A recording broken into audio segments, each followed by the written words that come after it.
Good morning, students. Today we will start our new topic, that is isotopes. New topic कौन सा है students हमारा? Isotopes. देखो हमने नेचर में मालूम है बेटा बहुत सारे डिफरेंट एटम्स हैं.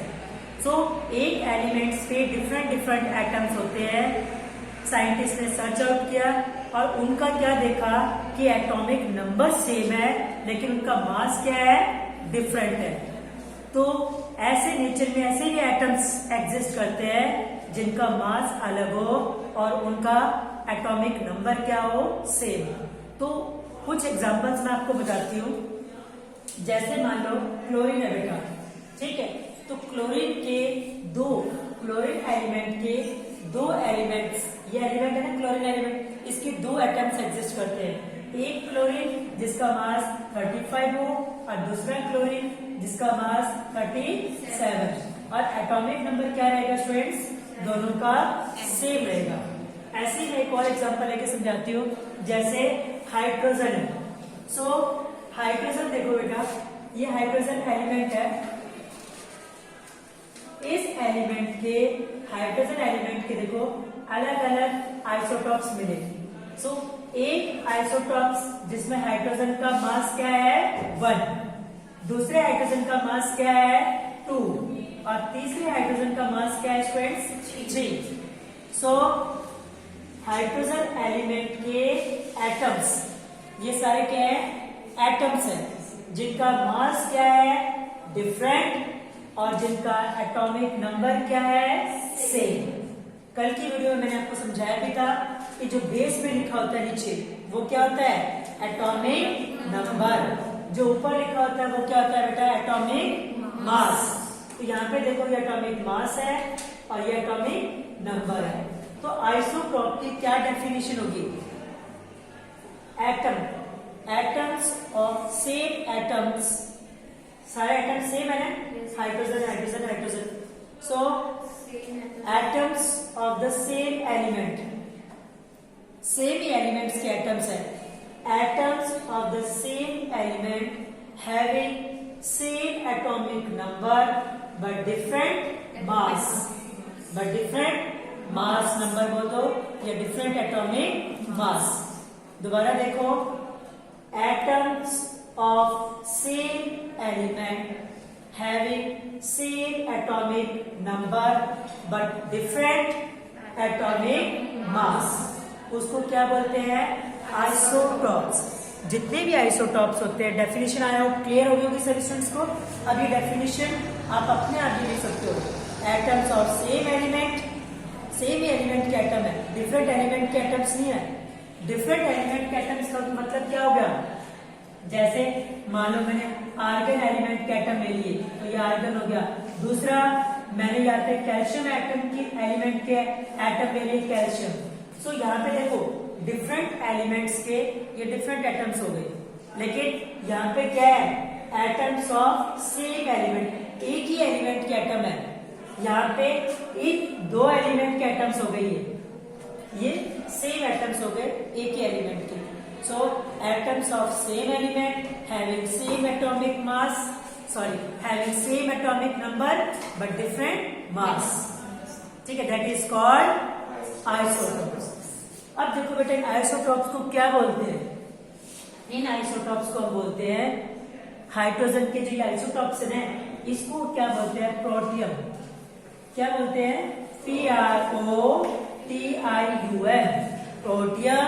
ये क्या है, इसको क्या बोलते हैं, DEUTERIUM, ड्यूटेरियम. और तीसरा क्या है, ट्रिटियम, TRITIUM. इनकी स्पेलिंग लर्न कर लो वरना स्टूडेंट स्पेलिंग में भी मिस्टेक करते हैं. जब भी बोर्ड एग्जाम में स्टूडेंट स्पेलिंग की मिस्टेक करता है ना तो टीचर के ऊपर क्या इफेक्ट आता है कि स्टूडेंट्स इंटेलिजेंट नहीं है, क्योंकि उसकी स्पेलिंग में इतनी मिस्टेक हो रही है, बार हर स्पेलिंग मिस्टेक. तो स्पेलिंग ध्यान से रखा करो. सो हाइड्रोजन के ये 3 एटम्स है, 3 आइसोटॉप्स है हाइड्रोजन के. प्रोटियम जहाँ पे मास 1 है, ड्यूटेरियम जहाँ पे मास 2, ट्रिटियम, जहाँ पे मास क्या हो गया हाइड्रोजन का 3। इसको डिनोट करते हैं स्टूडेंट्स D से और इसको भी डिनोट करते हैं T से। ठीक है, प्रोटियम, ड्यूटेरियम और ट्रिटियम। अब देखो स्टूडेंट्स, ये जो आइसोटॉप्स है, इन आइसोटॉप्स में अगर मैं आपको कहूं इसमें नंबर ऑफ न्यूट्रॉन्स कितने हैं, सो नंबर ऑफ न्यूट्रॉन्स आप बता सकते हो? देखो न्यूट्रॉन्स कैसे निकाला था हमने? मास माइनस प्रोटॉन्स, यही था ना। तो मास कितना है 1, प्रोटॉन्स जितने एटॉमिक नंबर होता है उतना ही कल हमने एटॉमिक नंबर में पढ़ा था। ठीक है, कि एटॉमिक नंबर किससे डिटरमाइन होता है? नंबर ऑफ प्रोटॉन से। तो देखो एटॉमिक नंबर 1 है तो प्रोटॉन भी कितना हो गया 1। सो 1 माइनस 1 कितना हो गया न्यूट्रॉन्स? 0। इसमें न्यूट्रॉन्स कितना हो गया स्टूडेंट्स? 1। और इसमें न्यूट्रॉन्स कितना हो गया 2। 3 माइनस 1 2, क्योंकि ऊपर क्या लिखा है? मास में से नंबर ऑफ प्रोटॉन्स माइनस कर दिए, जितने एटॉमिक नंबर है उतने क्या है प्रोटॉन्स। तो अगर कोई क्वेश्चन पुट करे कि कौन सा ऐसा एलिमेंट है जिसमें न्यूट्रॉन्स 0 है, सो इनको छोड़ दो, कौन सा ऐसा एलिमेंट है? तो एलिमेंट हाइड्रोजन का भी हमें मालूम है मास 1 होता है और एटॉमिक नंबर क्या होता है 1। तो यहाँ पे देखो हाइड्रोजन का T, ये T, ओके। सो हाइड्रोजन का आइसोटॉप्स में भी देख लो, चाहे हाइड्रोजन एलिमेंट में भी देखो, हाइड्रोजन एलिमेंट में न्यूट्रॉन्स 0 होते हैं।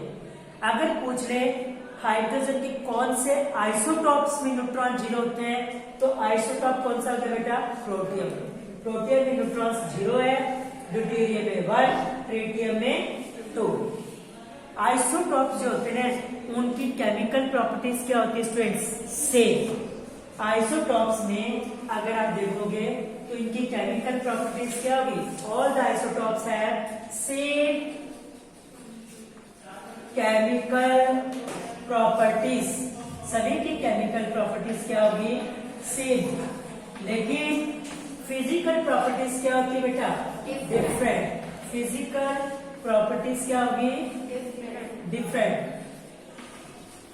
डिफरेंट है। फिजिकल प्रॉपर्टीज क्या होती है स्टूडेंट्स? डिफरेंट। सभी आइसोटॉप्स की केमिकल प्रॉपर्टीज क्या होगी? सेम। फिजिकल प्रॉपर्टीज क्या होगी? डिफरेंट। केमिकल प्रॉपर्टीज क्या होगी? सेम। क्योंकि अगर एटम है, अगर किसी भी एलिमेंट का एटम है, अगर वो उसके एटम्स, अगर मान लो एक हाइड्रोजन एलिमेंट है तो उसके एटम, अगर एक एटम ऑक्सीजन से रिएक्ट नहीं हो रहा तो इसका मतलब बाकी ऑक्सीजन के एटम्स भी, अगर किसी भी एलिमेंट के एटम्स है, जैसे अगर हाइड्रोजन के एटम्स थे, क्लोरीन के एटम्स थे आइसोटॉप के, क्लोरीन के हमने कहा था 2 है ना आइसोटॉप्स, 35 और 37, 17। तो देखो अब अगर ये क्लोरीन एटम अगर ऑक्सीजन से कंबाइन हो जाएगा तो ये भी हो जाएगा। अगर ये क्लोरीन एटम ऑक्सीजन से कंबाइन होगा तो कैल्शियम ऑक्साइड बना, मानो क्लोरीन कोई भी चीज प्रोडक्ट बना रहा है, क्लोरीन मानो सोडियम से रिएक्ट हो रहा है तो सोडियम क्लोराइड बना दिया। लेकिन अगर ये रिएक्ट हो रहा है तो ये भी होगा, अगर ये रिएक्ट नहीं हो रहा तो ये भी नहीं होगा। समझ आ गई केमिकल प्रॉपर्टीज। लेकिन फिजिकल प्रॉपर्टीज डिफरेंट क्यों होती है? क्योंकि इसका मास डिफरेंट है और इसका मास क्या स्टूडेंट्स? डिफरेंट। तो फिजिकली प्रॉपर्टीज जैसे उसका मेल्टिंग पॉइंट, उसका बॉइलिंग पॉइंट, ठीक है, उसमें आप ये कह सकते हो उसकी malleability, good conductor, bad conductor. तो कोई भी चीज है, कोई आइसोटॉप अलग भी हो सकता है। जैसे मान लो डायमंड है, कार्बन के एलोट्रॉप्स है, तो एक एलोट्रॉप कार्बन का है डायमंड, दूसरा एलोट्रॉप है कार्बन का ग्रेफाइट। ग्रेफाइट गुड कंडक्टर है और डायमंड बैड कंडक्टर है। दूसरी प्रॉपर्टीज, डायमंड हार्ड है, ग्रेफाइट क्या है? सॉफ्ट है। तो उसके एलोट्रॉप्स हो गए। तो इसी तरीके से आइसोटॉप्स के जितने भी आइसोटॉप्स के जो एटम्स है बेटा, तो इनकी प्रॉपर्टीज, केमिकल प्रॉपर्टीज क्या होगी? सेम। अगर कोई ऑक्सीजन के साथ रिएक्ट कर रहा है, कोई वाटर के साथ रिएक्ट कर रहा है, कोई हाइड्रोजन के साथ रिएक्ट कर रहा है। अब ये क्लोरीन है अगर ये हाइड्रो एसिड के साथ रिएक्ट नहीं करेगी तो इसका कोई भी एटम एसिड के साथ रिएक्ट नहीं करेगा, ऐसा नहीं। तो केमिकल प्रॉपर्टीज क्या होगी स्टूडेंट्स? सेम होगी, बट फिजिकल प्रॉपर्टीज क्या होगी? डिफरेंट। क्योंकि रीजन है क्योंकि वह मास में क्या आ जाता है? डिफरेंस। तो हो सकता है एक क्लोरीन एटम की फिजिकल प्रॉपर्टीज में देख सकते हो आप कि एक की डेंसिटी कम है, हो सकता है दूसरा ज्यादा डेंसर हो। एक का बॉइलिंग पॉइंट हो सकता है कम हो, दूसरे का बॉइलिंग पॉइंट ज्यादा हो सकता है। तो इसी तरीके से फिजिकल और केमिकल प्रॉपर्टीज में, केमिकल प्रॉपर्टीज से और फिजिकल प्रॉपर्टीज क्या रहेगी? डिफरेंट। अब हम देखते हैं बेटा, ये जो एटम्स है, मान लो क्लोरीन है, तो आपको बता दिया कि क्लोरीन के आइसोटॉप्स है, एक ही हो गया, एक ही हो गया। तो एटॉमिक, तो इसका एटॉमिक मास कैसे दिया जाता है? इन एटम्स का एवरेज निकाल के। अब हमने पढ़ा ना सोडियम का एटॉमिक मास कितना है? 23। हमें मालूम है एल्यूमिनियम का एटॉमिक मास कितना है? 27। लेकिन अगर किसी के आइसोटॉप्स है, जैसे क्लोरीन के आइसोटॉप्स है, तो इनका एवरेज निकाल के एटॉमिक मास लिया जाता है। तो एवरेज एटॉमिक मास, जैसे आपकी बुक में भी क्वेश्चन दे रखा है कि क्लोरीन है, क्लोरीन का एक क्लोरीन का मास दे रखा है 35 और दूसरे क्लोरीन का मास दे रखा है 37। दोनों क्लोरीन होगी। अब इन दोनों क्लोरीन को बता रखा है, सॉरी क्लोरीन, हाँ, सो दोनों जो 35 37 दोनों क्लोरीन का रेशियो बता रखा है कि ये किस रेशियो में आ रखा है? 3:1। आपके बुक में देखो यहाँ पे दे रखा है क्वेश्चन में 3:1। जोड़ो का chlorine occurs in nature in 2 isotopic form. Chlorine 2 isotopes में मिल रहे हैं 35 और 37 with mass into ratio 3:1 in the ratio of with masses 35 and 35 in the ratio, इनका रेशियो क्या है? 3:1। तो इस क्लोरीन का एवरेज एटॉमिक मास कैसे कैलकुलेट करेंगे? क्लोरीन का एवरेज एटॉमिक मास कैसे बताते हैं हम? तो क्लोरीन के तो 2 एटम्स हो गए, तो जो आपकी बुक के अंदर जो मास मिलेगा वो कौन सी क्लोरीन का मिले? 35 का मिलेगा या 37 का? एक्चुअल में वो कैसे लिया जाता है? एवरेज निकाला जाता है। अब ये किस रेशियो में है? 3:1 में। तो देखो स्टूडेंट्स, एवरेज एटॉमिक मास कैसे लेंगे हम? एवरेज एटॉमिक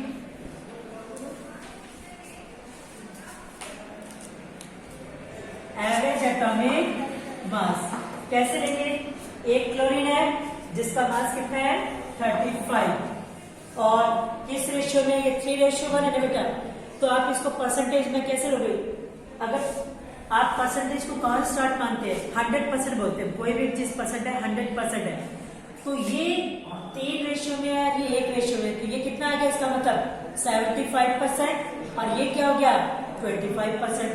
उसके 3 हिस्से है और इसका 1 हिस्सा है, तो 100% को 3 हिस्से कितने हो गए?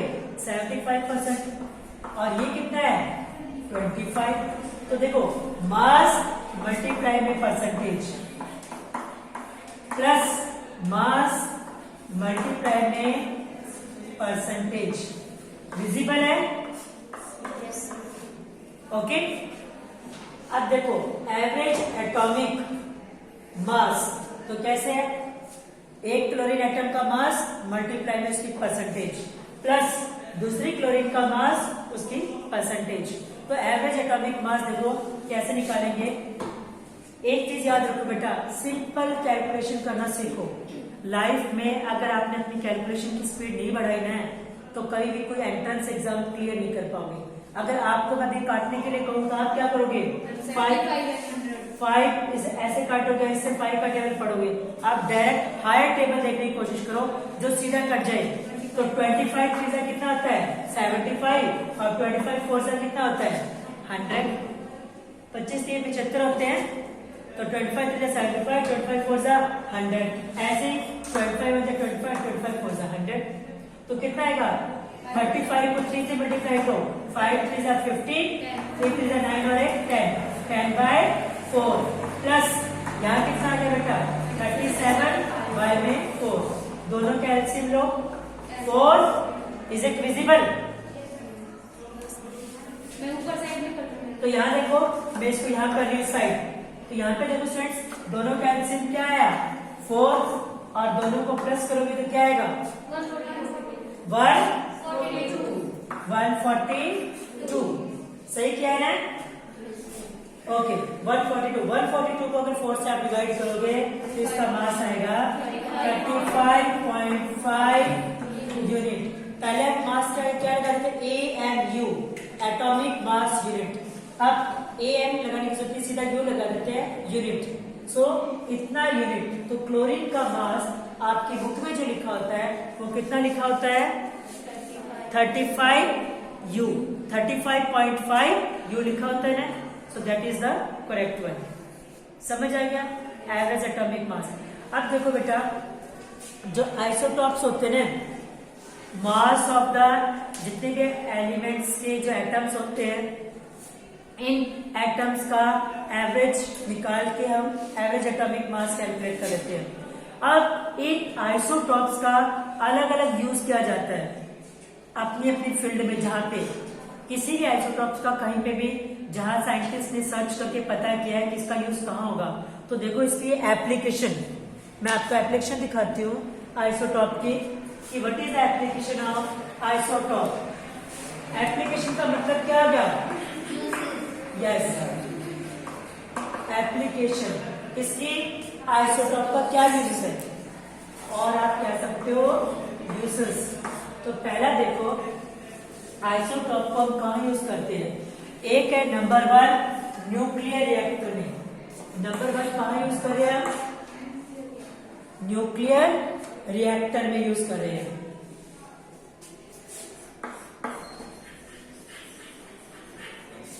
Nuclear reactor. न्यूक्लियर रिएक्टर कहाँ बेटा? न्यूक्लियर रिएक्टर होता है, आपने देखा होगा, जहां पे न्यूक्लियर पावर प्लांट होता है, ठीक है। न्यूक्लियर जो पावर प्लांट होता है उसके अंदर न्यूक्लियर रिएक्टर होता है, और उसके अंदर फ्यूल डलता है, और वहां से इलेक्ट्रिसिटी प्रोड्यूस की जाती है, ठीक है। जब फ्यूल प्रोड्यूस होगा तो वहां से जब वो हीट प्रोड्यूस होगी, जो स्टीम प्रोड्यूस होगी, उस स्टीम से जो एनर्जी प्रोड्यूस होगी, जो एनर्जी प्रोड्यूस, एनर्जी से शाफ्ट रोटेट करेगा, फिर टरबाइन रोटेट कर रहा है, शाफ्ट रोटेट करेगा, फिर जनरेटर में इलेक्ट्रिसिटी जनरेट हो जाती है। तो वहां पे न्यूक्लियर रिएक्टर में, न्यूक्लियर पावर प्लांट में न्यूक्लियर रिएक्टर होता है, वहां पे यूरेनियम, क्या बताया मैंने? Uranium isotope of nuclear reactor, यहाँ पे आइसोटॉप लिखो, यहाँ पे isotope of uranium is used as a fuel, use as a fuel. तो फ्यूल के रूप में इसका यूज किया जाता है। सो न्यूक्लियर रिएक्टर में किसका बेटा? आइसोटॉप ऑफ यूरेनियम का कैसे यूज किया जाता है? Isotope of uranium, isotope of uranium is used as a fuel. कहा? In nuclear reactor. आप ऐसे भी लिख सकते हो। तो बस आपको इतना याद रखना है, न्यूक्लियर रिएक्टर में यूरेनियम का आइसोटॉप को फ्यूल के रूप में यूज करते हैं। दूसरा देखो, कोबाल्ट, कोबाल्ट को यूज करते हैं treatment of cancer. So isotope of cobalt, आप इसको आइसोटॉप लिख दो जी, isotope, isotope of cobalt. Cobalt भी क्या है बेटा? एक मेटल ही है, लेकिन ये हैवी मेटल है थोड़ा सा। So isotope of cobalt is used, कहाँ यूज करते हैं? In the treatment of cancer. यही है, in the treatment of cancer. जैसे कैंसर में साइंटिस्ट वहां पे क्या है, कीमोथेरेपी वगैरह की जाती है, तो वहां पे इस यूरेनियम जो कोबाल्ट है, इसके आइसोटॉप का यूज किया जाता है। नेक्स्ट देखो आप, थर्ड, आपको मालूम है कि आयोडीन की कमी से एक डिजीज होता है हमारे थायराइड, यहाँ पे गले के अंदर, ठीक है। तो थायरोक्सिन, थायराइड ग्लैंड कहाँ होता है? नेक में। और थायराइड ग्लैंड के अंदर हार्मोन कौन सा होता है? थायरोक्सिन। थायरोक्सिन प्रॉपर अमाउंट में वर्क करता रहेगा, जो भी इसका वर्क है, जब उसको प्रॉपर अमाउंट में आयोडीन मिलती रहेगी। लेकिन आयोडीन की वहां पे डेफिशिएंसी हो गई, सो वहां पे डिजीज क्या हो जाता है? Goitre. So isotope of goitre, isotope of iodine, sorry goitre नहीं, किसका आइसोटॉप यूज किया जाता है बेटा? आयोडीन। किस में? For the treatment of the disease goitre. ठीक है, so isotope of iodine is used in, it is visible,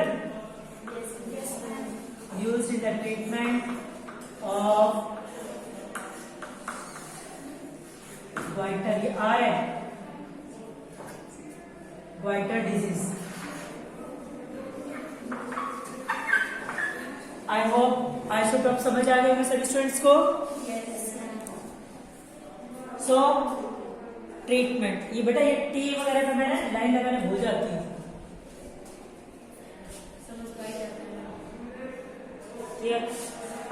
okay, so 3 uses है।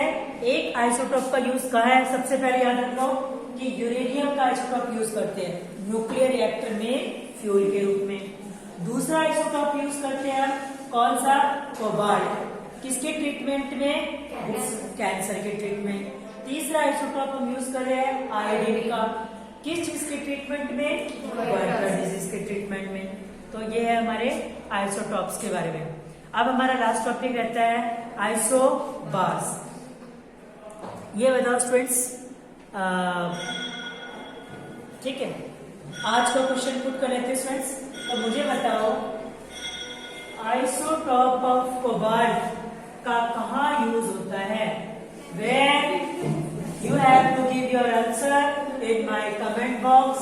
मैं पूछ रही हूँ isotop of cobalt is where it is used, so you can tell your answer in my comment box। So thank you students for watching my videos।